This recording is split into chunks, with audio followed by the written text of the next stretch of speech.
ผ่านพ่อลูกหาไม่ลูกหาเด้อผ่านเบาสวนสาวน้อยบ่ได้เข้ามา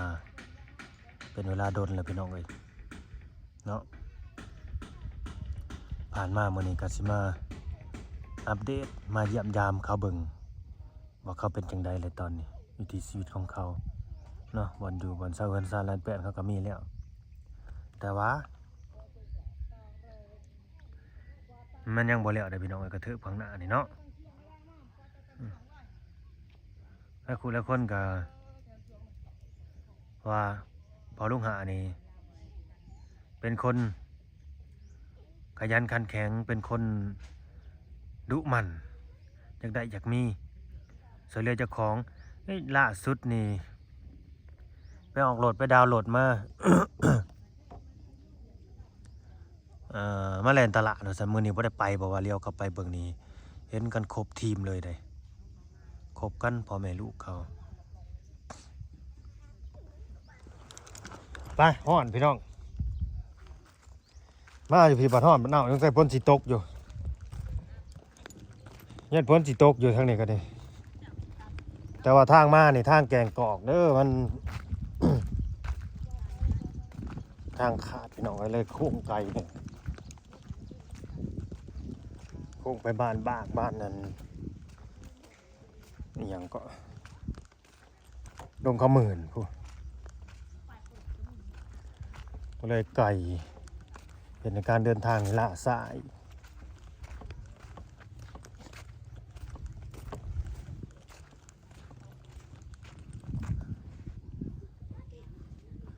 เพื่อนหลังนี้ก็มางออกหลายหลังคานี่เนาะ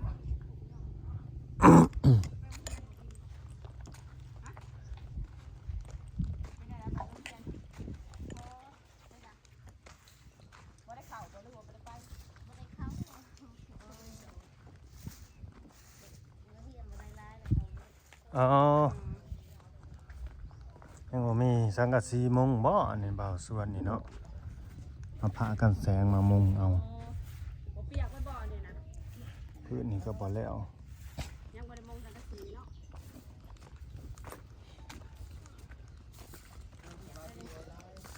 โอ้ยสบายดีปลาสวนพี่น้องเอ้ยลูกหาสบีได้หลายคู่หลายคนก็สิจำได้ลังอายตัดผมใหม่เลยลังอายเข้ากล่องเลยเบาเล่าสบายดี หลังอาย โดย ว้ายจะอายแน่ใด ตัดผมบ่ โอ้ย ตัดผมใหม่เป็นสิหลังอาย ตัด2-3 สบายดีปลาลุงด้วยนั่ง ปลาลี ส ป บา ลาย ดี ลู ปลาลุง ก อ่ะย่ามอม ไปแล่นๆตลาดมื้อนี้บ้างแล้วบ่ สบายดีปลาลุงโดสบายดีปลาลุงโดมา เอาเหี่ยว แบบนี้นะ อ๋อ แม่ก็ปลูกบ่ สบายดีปลาลุงโดครับ เดี๋ยวจะหัวบักกิม ใจเขา ให้บ่แม่นบักอันนั้นโตละ 5 พักบดเฮ็ดบดไว้ให้เบาเล่ากับเอ้ยไล่ผู้ใหญ่ใจดีเพิ่น ผักบดเฮ็ดบด โดยอึ้งก็บ่ได้แต่เขียด 2-3 ตู้เขียดโม่ก็ เช้าได้ ต้มกินเลยเช้า เอาเข้ามาไว้ในแล้วบ่บัดนี้เตียงนี่ เข้ามาไว้ในแล้ว เป็นแน่ใดมานอนบ่ นอนบ่นอนเป็นนอนได้แต่บ่แม่นกินบ่ อย่างนอน นอนหลายบ่ได้เลยต้องแน่นอนลูกบ่นอนบ่ เบิ่งเดี๋ยวส่องเบิ่งสวนก่อนนิดนึงยามนี่มันเบิดเลยเนาะ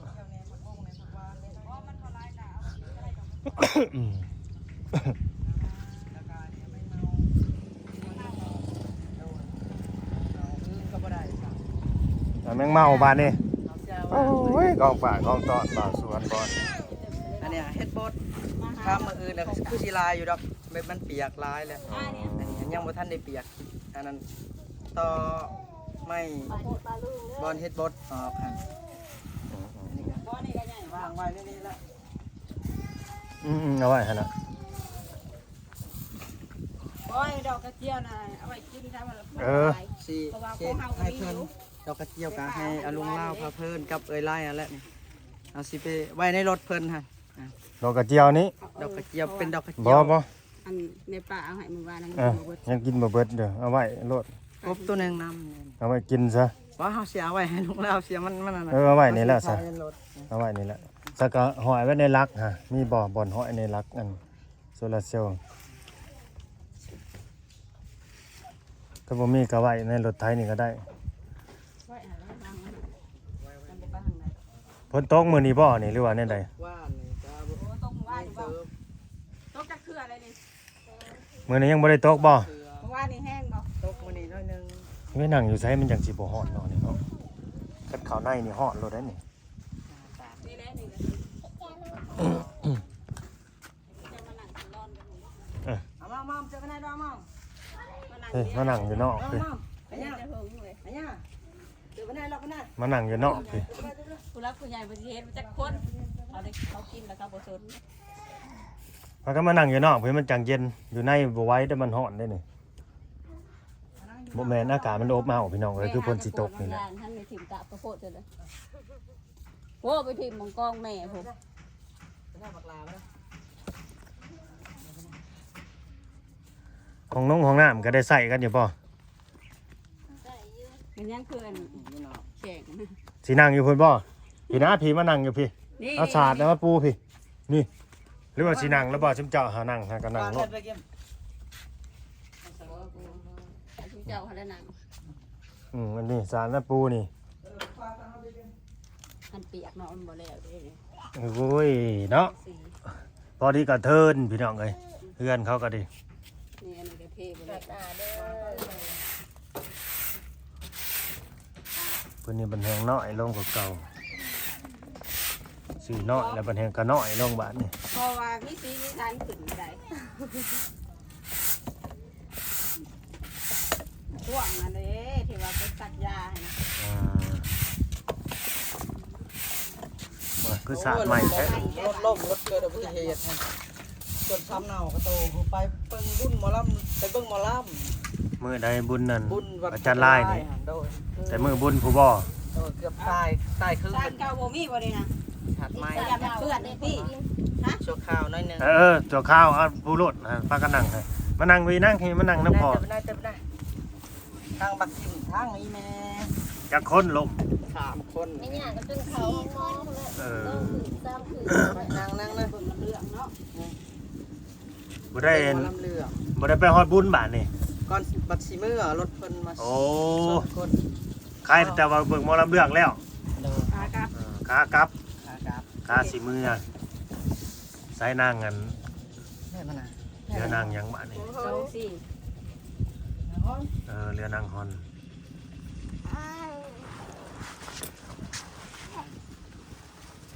เป็นยังนะบ่อยากมา เรือนางฮอนมาไหมฮอน มาตะโกนนะสบายดีปลาลุงเด้อสบายดีปลาลุงเด้ออาม่า นี่แหละอยู่กันครบ สบายดีปลาลุงเด้อ อยากกินยังอยู่ยัง สบายดีป่าลุง สบายดีเนี่ยมา จะได้บ่ดีปลาดีเป็น เออ โอ้สบายดีเป็นนะ ตัวล่าก็สบายดีเป็นเนี่ย ตัวลาสบายดีเป็นนะ รถล้ม รถลม แต่บิดนะเมื่อกี้มันก็ล่มไปถ่ายแล้วไปล่มแล้วไปยิบ ไปยิบในยิบนอก ถึงขันไปยิบบ่มอนี่ก็ดี ยิบพาบาดมือ อ๋อ หมดเลยอันนี้ ผ่าบาดมือ แม่น นึกว่าลดลงเลยนี่ รถลมก็ตั้งหากอีกบาดมือนี่ยิบมือนี่มืออื่นไปบุญมือฮือ ไปเฮ็ดเนี่ยได้ผ่าบาดมือ เตะต่อใหม่ เตะตัวใหม่เลยล่ม ล้มทับผ่า แม่น มือผ่าถึงหรือว่า อยู่ห้องได้ละกิม ตอนนั้น นั่งอันนี้ได้ซะ เขาไปโรงเรียน นางพิณ อ้าว บ่ได้ไปมันนี่ แต่ว่าหมู่นี่ไปบ่ หมู่ก็จังว่าพ้นตกมันนี่ครับ โรงเรียนหยุดบ่หรือว่าตั้ง โรงเรียนก็ 2 คนนี่บ่ได้ไป ไปครับก็พ้นตกมันนี่ก็บ่ได้ไปพ้นตกมืดอากาศ เออ หอมอากาศพ้น คันแดดจังไป โดยแดด ลูกหาพี่น้องนี่เบิ่งเอาพากันกินข้าวเช้ากับหยังมื้อนี่ กินเก่งเฮ็ด กินแกงเห็ดว่าสิหาอื่นก็บ่ได้ มันห้องอยู่บ่ บ้านคนร้ายแล้วว่าอยากมีอื่น ห้อง ก็ได้ อยู่และบ่ ห้อง เขาไปจับก็บ่ได้หลาย บ่ได้ สามสิโตป่าเขาไปจับ แสดงว่ามีอื่น เฮ็ดก็บ่ได้ซ้ำก็ไปหาจับ อึ่งอยู่ตลาดโลเท่าใดนี่เขาขายแถวนี้ จังหวะ บ่มีบ่อยู่ตลาดนี่ มีกับบ่จังหวะเฮาก็บ่ได้ไปเมืองนะลุงเล่า อ๋อบ่ได้ไปแหล่นตลาดจังมื้อเลยนี่ เฮาก็บ่ได้ไปเช้านี่ โอ้ บ่ได้ไปเช้านี่ว่านนี่ก็ไปเมื่อเช้านี่บ่ได้ไป ตัวละ พาดัง กิน พา ย่าง เดียว นั่น บ่ ตัวละ ได้ไป ฝนตกหลัดเช้า โดย เลยออกบ่ได้เนาะ ไปออกบ่ได้ แม่นนั่นแหละมันก็ลำบากได้ค้าขายกันว่าฝนตกเลย จะมาขายบ่เบิดฝนตกอีกบ่ อย่างดีเล่นรถน้อยนั่นนี่ฝนมาตกหลัดหน้าหลัดทางแล้วแล้วแล้วแหละ โดย อุกอังแล้วแหละกันว่าของยังหลายๆก็ดิ มันก็สิบูดและ แม่น ส่วนกาพัก พอดีแล้วกายบ่เบิดก็ห่อมาให้ลูกกินนี่คือเขาสิบ่อยากบ่เลยเนาะนางเงินกิน กินบางเทื่อบ่กล้าเข้ามาหาลูกได้กินหลายอะลีเด้อ อันนี้คือว่าเว้าใส่ผู้หลักผู้ใหญ่บางเทื่อก็ไปขายกายไปตัวนั้นคันมาอันนี้ก็กินหลายลูกก็หา เบิดเนาะ จน เบิดแล้วถึง ลูก กำไรนั่นเบิดเนาะ โดยกำไรน้อย เบิดแล้วไทยกำไรถึงก็สิห้อย ฮอดอันทุนเลยบ่ว่าแต่กำไรแล้วลูกหลายเป็น บ่ติแล้วพี่น้องเอ้ยบ่ติเขา เดี๋ยวก็ไปขายก่อนจังได้มาคันมาในนี้ก่อนก็เขากินเอา อืมกันบ่ให้กินจักสิว่าแน่ๆเนาะ โดย ไว้กินก็บ่ได้แล้วลูกบาดเดี๋ยวบ่ คันทำบ่แหวมาหาเขาแล้วไปขายก่อนจังมาเนี่ยใครแน่ โดย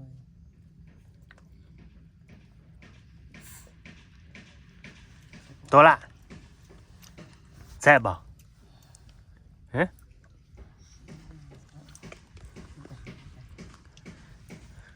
ตัวละนี่มัน คือว่าตัวผู้หลักผู้ใหญ่ว่าเอาอึ่งไปใหายไปผากเพิ่นก็ บ่ บ่ ค่อย มี สมบูรณ์พี่น้องเอ้ยเบิ่งนี่บ่ได้ซักยาแต่ยังน้อยบ่ บ่ได้ซัก บ่ได้ซักยาบ่ได้หยอดยา โอ้ยเบิดกูคน โปลิโอยาโปลิโอ ได้หยอดยาอยู่บ่แต่ละค เกิ น ดยากแต่น้อย บ่ได้ยินเพิ่นบอกในบ้านปีนี้คือว่าบ่ได้ยินเพิ่นบอก ตอนได้นี่แบบว่า ตอนน้อยหั่นยอม ได้ไปซักยาอยู่บ่ซักยาหยอดยาอยู่บ่ซักยากันลูกบัดนี้นะ บ่แต่สักแต่น้อยพุ่นแหละ นั่นแหละแต่ตอนน้อยแล้ว สักอยู่ ฮอนกินเบิดแล้วมากสาลีน่ะ ซักอยู่ นางฮอน เบิ่งคลิปลุงเลย ได้ใช่บ่ยังบ่เบิดหรอว่า ทำไปเบิ่งบ่ได้บ่ได้ให้ เราต้องได้ผลพัก ไปเบิ่งน่ะ ผู้เด้ นี่ฮอนนี่แหละ นั่งฮอน อยากเบิ่งอาลุงลาวอยากเบิ่งอาลุงลาว ให้ผู้แหละเบิ่ง โอ้ รับผู้แหละ FC ตัวยงบ่นี่น่ะฮอนดา เปิดให้เพิ่น FC ตัวยงบ่นี่บ่ได้เบิ่งแล้วห้องไห้โลด มันหายแล้วแหละค่ะบ่ได้เบิ่งเลย ผู้รับผู้แหละจุงยาแต่บ่รับก็บ่ได้ มีหยังสิเว้ากับลุงลาวฮอนเว้าได้แม่มาเลยตัวจริงมาเลยน่ะ อยากให้ลุงลาวซอย ซอยหยังบัดนี่ ซอยเฮ็ดไห้เฮ็ดหน้าเครื่องก่อนแบบมักจกซานนี่แหละมักจกซานแล้วก็ซ้ำนั่นแหละพอได้เฮ็ดหน้าสีลงหน้าแล้ว เอามักจกไปเฮ็ดได้สิเอามักจกขุดเอาบ่บัดนี่ ขุดปานคันหน้าแล้วก็สีขุดคันหน้าปานคันหน้าแล้วก็อยากให้เพิ่นซอยเขาน้ำซ้ำป้าตอนเดือน6นี่แหละลุงลาวพาเพิ่น สิบ่มีเวลาได้ออกไปแม่นบ่ โดยเบาส่วนกับ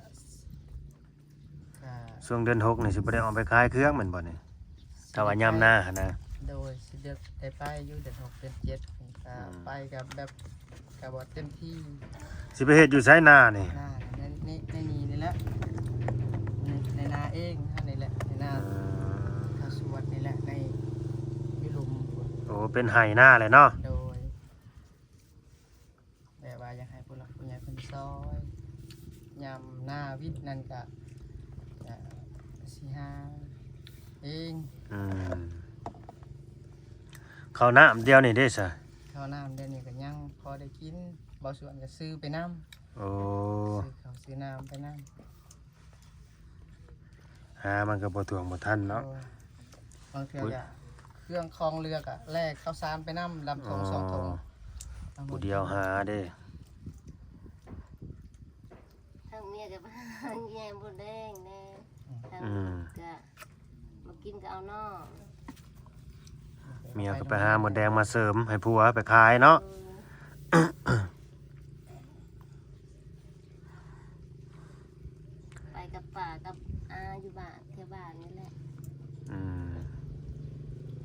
ยงพุ่นละจุงมา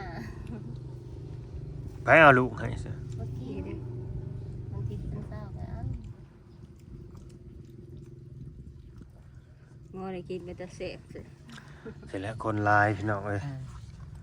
คนลาย เขาก็ ขาขายกะลีกลูกกะบางที สอง ก็เมื่อ สี่ บาง หก ทีก็ไป เจ็ด ขายก่อน ชีวิตเนี่ยอยู่ในครอบครัวนี่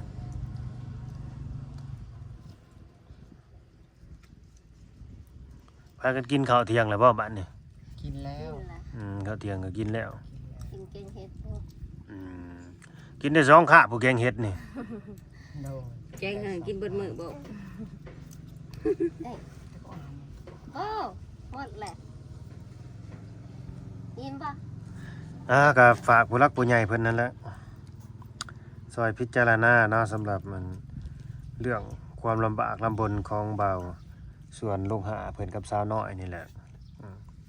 บ่มีต้นทุนนั่นแหละพี่น้องเอ้ย จะได้จบกับสวน การเฮ็ดนาเฮ็ดนากันนี่ ใช่บ่สอง อ่า อย่าง อย่างใด แล้ว จ ก็ บกับชวนนี่แหละเราก็อยากให้เพิ่นซอยเขาวหนามซ้ำป้าตอนเฮ็ดอยู่เฮ็ดหน้า กับข้าวกินน้ำ แอนทางลับบิ ข้าวบ่พอกินนะช่วงลงเฮ็ดนาเฮ็ดนานี่ บิไปก่อนเลย เพื่อสิข้าวสิสุกอีก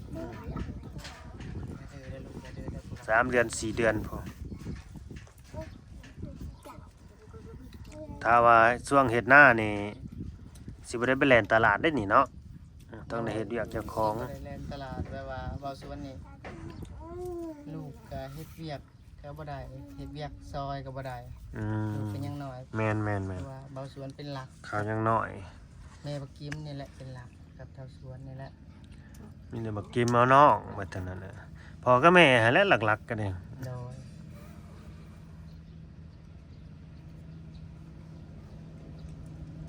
หัวเพียงหัว เฮ็ดนานี่สิเฮ็ดแนวใดนี่จะเอาหยังไถ บ่มี เอาควายบ่ ไหว้ หรือรถไถเล็กควายเล็กบ่หรือควายอันนี้ ไปซะ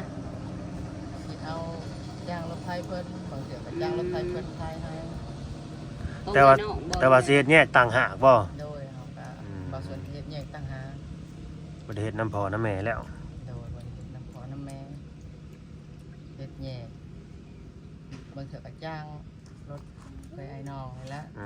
มจ้างเขาไถให้เนาะ โดย จ้างเขาขาดเขาไถ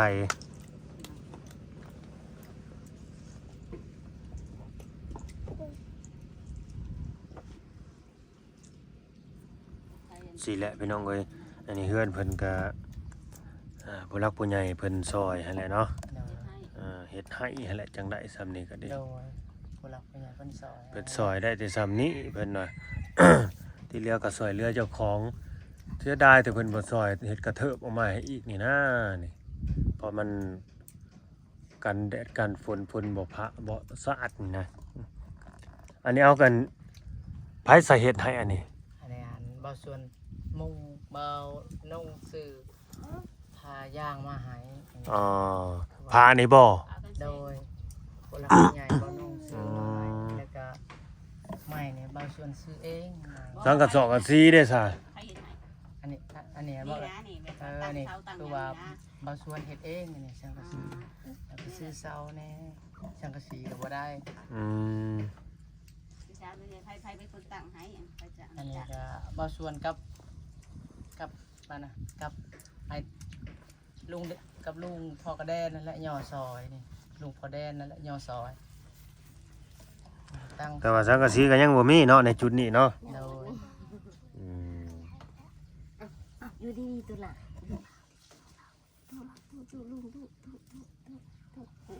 มาแล้วจังสิได้ถมมันนี่ลุงเราเอาไปเรื่อยๆเฮาก็ได้ อืม ไปเป่าแล้วก็ไปเป่าบางเถื่อก็ไปเป่าบางเถื่อก็ไปน้ำลูกนี่ดุขนาดไปหุงหมอปีนี้ฮะ หมอใดคนใดไป หมอนี่ก็ช่องเถื่อทั้งคอยทั้งลูกบ่เบิ่งลูกบ่แฮบอลยิบหันยิบในยิบนอกวันหาลุงเบิ่งดุนคือผ้ากระล่มใส่ผ้าอัน เขาเลิกแถวบ่อนะ แล้วจนหอดกระดูกยิบในยิบนอก อืม แล้วก็ไปเบิ่งหมอลำแล้วก็นี่ทั้งคอยทั้งลูกทั้งอีเมล มันเศร้าคักแล้วบ่เด่นนี่กิมบ่กิม บอกลูกในกิน มื้อน่ะเศร้าคักแล้ว เศร้าแล้วบอกลูกเด้อเศร้าแล้วดีแล้ว จะตัดอะไรวะ นั่งก็ใส่กระห่อ หากบอกลุงเด้อให้เพิ่นซอยเฮ็ดให้เฮ็ดหน้าเลยแหละครับบอกลุงเด้อบอกเลยกินเอาก็สิลงให้ลงหน้าแล้วยามสิฮอดสิเบิดเดือน6สิฮอดเดือน6เป็นจังนี้ก็ได้ เดิน6เลยเด้ โด คล้ายๆเครื่องคู่มือนี่ก็เบิดคู่มือบ่หรือจังใด คู่มือก็ได้กำไรบางเทื่อก็50,000 60,000 อืม ใส่น้ำมันก็แพงโพด กำไรคือหมิ่นแท้ กำไรเม่นเดียวนี่ฮะ เลยละ50 ค่าใช้ 60 จ่ายสูงเด้น้ำมันมันจะแพง น้ำมันแพง เส้นหนึ่งก็บ่ลายซ้ำไปหอดบ้านใหญ่ก็ เอา มา ไปบ่ลายบ่ เครื่องหัน แม่นเอาเครื่องบ่ลายนำบ่จ้ะ เอาไป6แสนบางเทื่อก็เอาไป6แสน โอ้แต่ละมื้อนะบ่ โดยเมื่อน้ำมันน่ะ90,000นะ6แสนนะ อืม 90,000น้ำมันน่ะเมื่อ90,000กี เฉพาะค่าน้ำมันเนาะ โดย90,000กี 600,000นี่ก็ประมาณหลายพันหนึงก็ต้องให้ทุนนี่แต่ละมื้อราคาน้ำมันอีกมื้อละ90,000 100 กว่าบาทนะ170-80นะค่าน้ำมันก็ดีหมิ่นเนาะกำไรนี่มันหมิ่นอยู่ โดย การขายแพงบัด ขายแพงกว่าหมูขายซ้ อ่า ำซ้ำหนักไปตาม ขายแพงเหมือนบ่ได้ขายเนาะ โดย ตามนั่นแหละหมู่บัดขายถือนะนะ มันขายซ้ำมันมี มันมีราคากลางของมันอยู่เนาะ ของมัน สมมุติเฮาสิไปขายแพงกว่าหมู่บัดห่วยเขาก็สิถ้าซื้อนํคนที่ว่าเคยขายประจำหั่นแหละพี่น้องก็ซื้อประจำหั่นแหละอืมก็คือมื้อนี้ก็ขาดรายได้ไปอีกแล้วนี่บ่ได้ไป บ่ได้ไป ตกแห้งบ่มื้อเช้านี่นะ ตกหน้อยหนึงตกว่านตกแห้งตกว่านตกแห้ง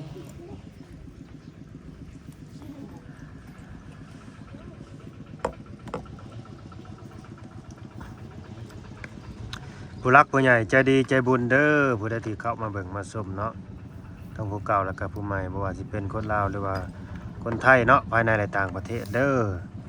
ฝากพิจารณาในครอบครัวนี่ก็ดีเขาก็แม่นอยู่ดอกก็มีตีนมีมือครบนั่นแหละพี่น้องเอ้ยค่ะแต่ว่าต้นทุนพ่อนี่ก็เป็นหัวเรี่ยวหัวแรงเป็นเสาหลักครอบครัวอยู่แต่ว่า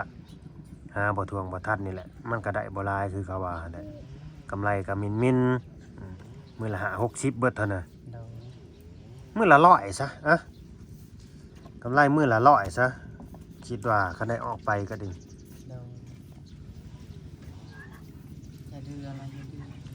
อย่ายืนไกลปลาได้อย่าดื้อ มันก็บ่คุ้มค่าดอกกำไรมื้อละ100มันก็หักยังดีกว่าเฮาบ่มีรายบ่มีได้เข้าหั่นนะ โคตรคักนี่เองบ่ยากปานนี้ กับพวกเราเนี่ย บ่เอ้ยยังบ่เบิดน้องเบิดแล้ว เมื่อยบ่ไปขายของแต่ละมื้อก็ดี กะบ่ได้เมื่อยกะ คันขายดีแล้วมันก็ม่วนเนาะ โดย ขายดีมันก็ม่วน ขายดีมันก็ม่วน อืม ขายบ่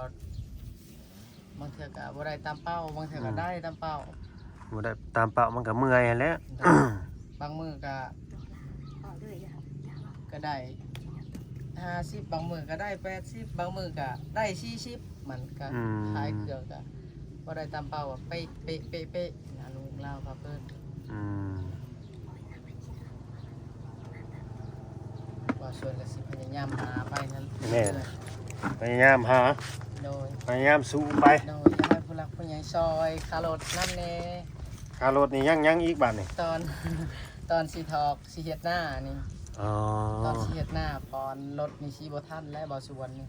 จาก2เดือนอยากให้เบาเล่าพาเพิ่นซอยเบาส่วนแหน่จาก2เดือน เดือนเท่าใดอันน่ะ เดือนละล้านหา อ๋อ อยากให้ผู้หลักผู้ใหญ่ซอยจาก2เดือนนี่ก็คันว่าผิดพลาดก็ขอโทษขออภัยเด้อผู้หลักผู้ใหญ่เดือนละ เดือนละล้านห้า2เดือนก็3ล้านพี่น้องเอ้ยเพราะว่าช่วงเฮ็ดนาเด้เพิ่นสิลงเฮ็ดนามันก็สิหาเงินบ่ได้ตอนน่ะเนาะ โดยว่าเบาส่วนนี่สิได้เฮ็ดหน้าและจาก2เดือนนี่แหละว่าซั่น อืม เอ้ย ช่วงเฮ็ดหน้านี่สิบ่ได้ออกไปหาซะบ่หรือว่าจังใด บ่ได้ไปหาและคันอันนั้นลูกยังน้อยเฮ็ดหน้าก็ กับสิได้เฮ็ดเวียกเจ้าของเนาะ โอ้ยดำหน้าก็สิบ่ได้และลูกยังน้อย สมมุติผ่อนบ่ได้นี่ห้อยบ่มีเงินผ่อนนี่เฮ็ดในได้สบายนี่ถ้าบ่เอาไปคืนบ่ แต่คน โลด จะเอาคืนนั่นแหละ เขาก็มาเอาเลย โดย ส่งจะเดือน2 เดือน เอาก็พัดไปเอาก็ได้ 2 เดือนบ่2 เดือน พัดไปก่อนเด้อข่อย 3 เดือนผมพาไป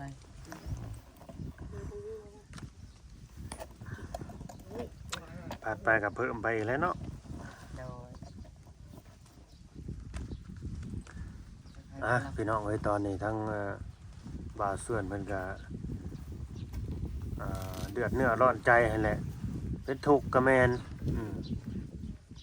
ทุกข์ย้อนบ่มีเงินมีคำนี่แหละหาบ่ทวงบ่ทันสิลงไห้ลงนาเนาะอุปกรณ์ทำไห้ทำนาก็ยังบ่มีเป็นส่วนเป็นจกแล้วก็ข้าวกิน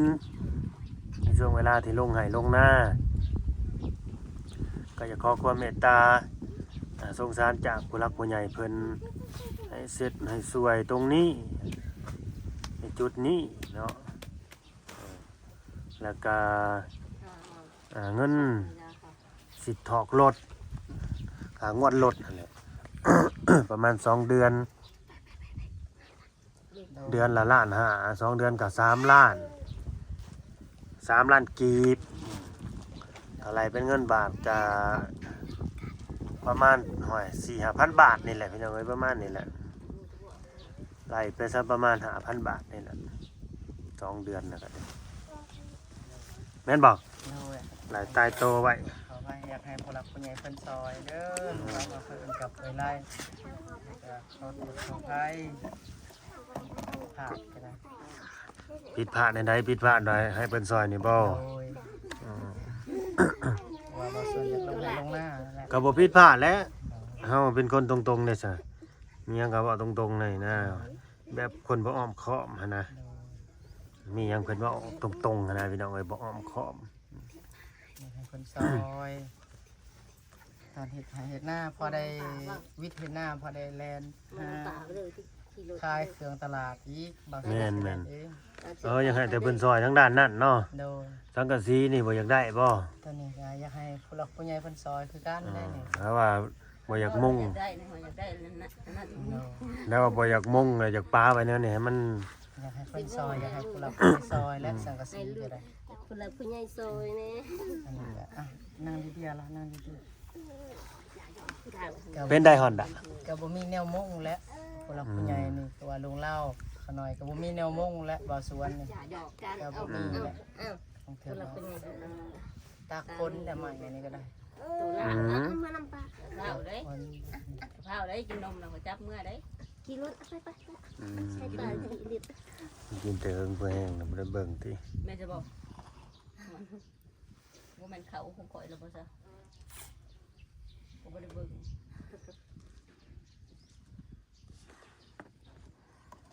ฝากผู้หลักผู้ใหญ่ได้เด้ออันนี้ก็ดีเนาะสงสารคนที่ว่าเขาอยากสนับสนุนคนที่ขยันว่าซั่นซะคนที่อยากได้อยากมีซอยคนบ่ผิดดอกพี่น้องคล้ายๆว่าซอยบ่าวสวนนี่ โดย แล้วเป็นคนสอบเป็นคนหา ขโมยพ่อในเพิ่นแล้วก็คำพอดไว้ใส่ให้เพิ่นเด้อ โด พอย เล่ามาในนี้ก็ให้ เอา ดีมีแห้ง น้องอวยพรสิได้จบคลิปสาธุ ครับเคยไล่ให้อยู่ดีมีแห้งเพิ่นมากก็ให้อยู่ดีมีแห้ง สมเจ้าคือกันให้อยู่ดีมีแห้งเนาะสุขภาพเข้มแข็งกันเบิดสุขุสุขคนมีผู้รักผู้ใหญ่พ่อแม่พี่น้องเอามาป้าลุงเนาะพ่อใหญ่แม่ใหญ่อยู่เมืองนอกเมืองหน้าเนาะหรือว่าภายในและต่างประเทศเด้อให้เอ็นดูเมตตาสงสารสมเจ้านั่นแหละให้อุปถัมภ์คำสู่ให้สมให้ได้ดังสมความมุ่งมั่นปรารถนาเด้อบ่าวสวนเด้อ สาธุ ตามนั่นแหละพี่น้องครับก็สิได้จบพีไว้สำนี้เลยเนาะขอบคุณ FC เด้อเนาะฝากกดไลค์กดแชร์กดติดตามเนาะเอาไว้พอกัน EP ต่อไปสำหรับคลิปนี้ก็มีบ่มีหยังลาดอกมีแต่ว่าให้กำลังใจเนาะเป็นกำลังใจให้ต่อไปสู้ต่อไปหั่นแหละเนาะเฮาก็สู้เฮาก็หาไปในทางของเฮาในหน้าที่ของเฮาหั่นนะเนาะส่วนว่าผู้รักผู้ใหญ่ พิ่นสิเข้ามาเบิ่งมาชมเพิ่นสิยื่นไม้ยื่นมือมาซอยเฮาซำใดอันนี้มันก็ขึ้นอยู่กับอ่าบุญวาสนาเฮาก็แม่นแล้วก็ขึ้นอยู่กับจุดประสงค์ของผู้หลักผู้ใหญ่เพิ่นเนาะก็อยู่กับว่าเพิ่นถึกชะตากับผู้นี้บ่อยากช่วยเหลือเพิ่นนี่บ่เนาะมันก็ขึ้นอยู่กับเพิ่นคือกันอันนี้ก็ดีถึงเฮาสิไปบอกว่าซอยครอบครัวแน่ๆเด้อซอยเพิ่นแน่เด้อจังซั่นจังซี่คันบ่ถึกชะตาเพิ่นก็บ่ซอยคือเก่าได้แม่นบ่ว่าส่วน โดย ตามนั้นแหละ เอา สบายดีสบายดี สบายดีสบายดีป้าลุงนะ